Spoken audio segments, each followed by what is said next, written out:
सोनम वांगचुक जंतर मंतर से अस्पताल ले जाए गए। नेताओं ने इस पर क्या कहा?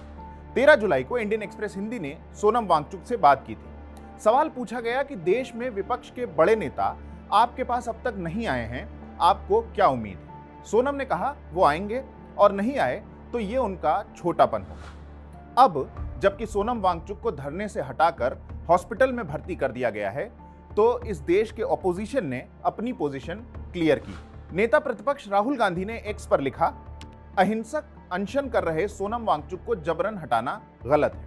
असत्य और हिंसा मोदी सरकार के मूल मंत्र बन गए हैं। आम आदमी पार्टी के राष्ट्रीय संयोजक अरविंद केजरीवाल ने कहा, इतना अहंकार ठीक नहीं, जबरन उठाने की बजाय मोदी सरकार को वांगचुक से बात करनी चाहिए थी। केजरीवाल ने और क्या क्या कहा, सुनिए। आज सुबह सुबह जब सो के उठे तो सुनने को मिला कि सोनम वांगचुक जी को बहुत ही गलत तरीके से उठा लिया गया, उनका अनशन तोड़ने की कोशिश की गई है। सादे कपड़ों में पुलिस भेज के चारों तरफ से चादर से ढक के उनके साथियों के साथ बदसलूकी बदतमीजी करके धक्के मुक्के मार के उन्हें उठा के अस्पताल में भर्ती करा दिया गया। गांधी जी ने कितने लंबे लंबे फास्ट किए थे, ऐसे तो अंग्रेज भी नहीं करते थे। क्या इसी के लिए हमने आज़ादी ली थी कि एक दिन ऐसा आएगा जब हमारी सरकार हम लोगों के साथ इस तरह से बदसलूकी करेगी? मैं मोदी जी से कहना चाहता हूं कि ये बच्चे क्या मांग रहे हैं? ये हमारे देश के बच्चे हैं, इनके साथ इस तरह की बदसलूकी करना सही नहीं है।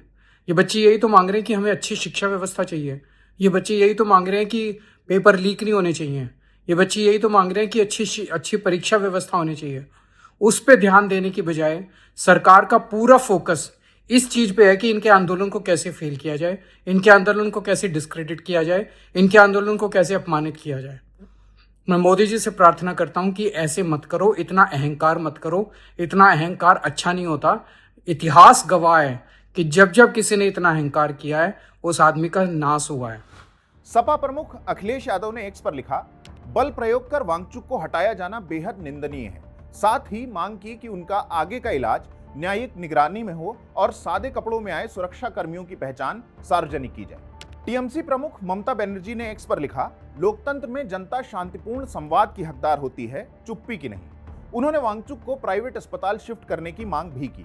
कहा कि इसका खर्च नागरिक उठाने को तैयार है। एनसीपी शरद गुट के प्रमुख शरद पवार ने कहा, सरकार तमाशबीन बनी रही, जब स्थिति हाथ से निकलने लगी तब वांगचुक पर कार्रवाई की गई है। साथ ही कहा कि मामला संसद में उठाया जाएगा। शिवसेना यूबीटी नेता आदित्य ठाकरे का एक्स पर पोस्ट आया। उन्होंने कहा, कितनी शर्म की बात है, दुनिया देख रही है कि भारत में लोकतंत्र को जबरदस्ती बेशर्मी से तोड़ा जा रहा है।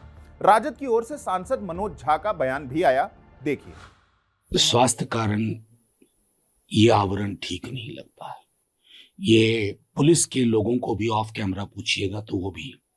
मैं तो कल से ही सोच रहा था कि mid tenure commissioner of police क्यों बदले गए दिल्ली में, और आज सुबह मेरी इस आशंका की पुष्टि हो गई कि क्यों बदले गए। लेकिन एक बार कोई चीज जब ट्रैक्शन पकड़ लेती है ना, तो किसी एक व्यक्ति को उठा करके या समूह को उठा करके आप उस मसले को नहीं दबा सकते। मसला बहुत बड़ा है और आप उस पर बात नहीं करना चाहते, संवाद नहीं करना चाहते। यह अनशन क्यों था? संवाद के लिए था, और आप संवाद के बदले विवाद का रास्ता ढूंढ रहे हैं, और इसी में पूरा देश बीते 10-12 वर्षों से। अब दूसरा पक्ष। बीजेपी आईटी विभाग के प्रमुख अमित मालवीय ने विपक्ष को अवसरवादी बताया। लिखा, आराम की नींद और नाश्ते के बाद अब ये सवाल पूछने जागे हैं। जब जरूरत थी तब धरना स्थल से गायब थे। मकसद समाधान नहीं, संकट से सियासी फायदा था। कॉकरोच जनता पार्टी के धरने में कई प्रमुख राजनेता पहुंच रहे थे। आम आदमी party, Samajwadi party, Congress, NCP और चंद्रशेखर आजाद जैसे नेता आए। सीजेपी अभी भी 20 जुलाई के संसद मार्च पर अडिग है। ये वो तारीख है जब संसद का मॉनसून सत्र शुरू होगा। अभिजीत दीपके और सोनम वांगचुक का आंदोलन सरकार के लिए संसद और सड़क में कैसा साबित होगा, इस पर आप अपनी राय दीजिए। मेरा नाम है केतन, देखते रहिए इंडियन एक्सप्रेस हिंदी।